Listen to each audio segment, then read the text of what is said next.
একজন এমপি মন্ত্রী ওইভাবে গুছিয়ে সুন্দর করে কথা বলতে পারে না যেভাবে এই বাচ্চাটা বলছেন।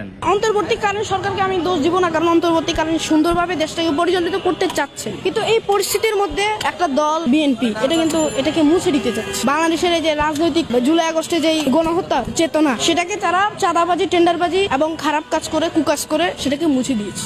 রাজনৈতিক পরিবেশে 1971 সন থেকে এই পর্যন্ত যদি কোনো হিসাব করা হয়, ইসলামিক দলগুলো ব্যতীত বাংলাদেশে কোনো দলই সুন্দরভাবে তাদের রাজনৈতিক পরিবেশটাকে গড়ে তুলতে পারে, একমাত্র ইসলামিক দল ছাড়া। এর মধ্যে জামাত ইসলামী আছে, চরমনাই আছে, যদিও ভুল ত্রুটি ছিল চরমনাই, তারা আওয়ামী লীগের সাথে হাত ছিল তাদের, তবুও তাদেরকেই বলা যায়। 5 আগস্টের আগে যেমন আওয়ামী লীগেরা ছাত্রদের হত্যা করেছে, পুলিশ বাহিনী দিয়ে, প্রশাসন দিয়ে বাংলাদেশের মধ্যে ফ্যাসিস্ট যে কারিকুলাম সেগুলো চালু করেছিল। তো 5 আগস্টের পরে অন্তর্বর্তীকালীন সরকার যখন গঠিত হয়, তখন কিন্তু অন্তর্বর্তীকালীন সরকার যেভাবে দেশটা পরিচালিত করছে এটা খুব ভালো, কিন্তু একদল সেই বাংলাদেশটাকে নিভিয়ে দিতে চেয়েছে। এখানে চাঁদাবাজি, টেন্ডারবাজি, ধর্ষণ ইত্যাদি করে বাংলাদেশের 2024 সনে যে জুলাই আগস্টে যে গণঅভ্যুত্থানটা হয়েছে সেটার স্মৃতিটুকুকে মুছে দিতে চেয়েছে বাংলাদেশের জাতীয়তাবাদী দল। মিটফোর্ডে পাথর দিয়ে মানুষ খুন করেছে, এদিকে চাঁদাবাজি করছে, বরিশালে এক মহিলা লাঠি ছোটা দিয়ে হত্যা করেছে। তো এই যে এই বিষয়গুলো বাংলাদেশের রাজনৈতিক পরিস্থিতি তারা বিকট একটা পরিস্থিতি সৃষ্টি করেছে। কয়দিন পরে পরে খুন খারাপি, পাথর দিয়ে মানুষ হত্যা করা, চাঁদাবাজি, ধর্ষণ, টেন্ডারবাজি ইত্যাদি আগের মতোই তারা পরিচালিত করছে। বর্তমানে বাংলাদেশের যে পরিস্থিতি, জুলাই আগস্টের পরে যে একটা স্বাধীন বাংলাদেশ গড়ে তুলতে পারবে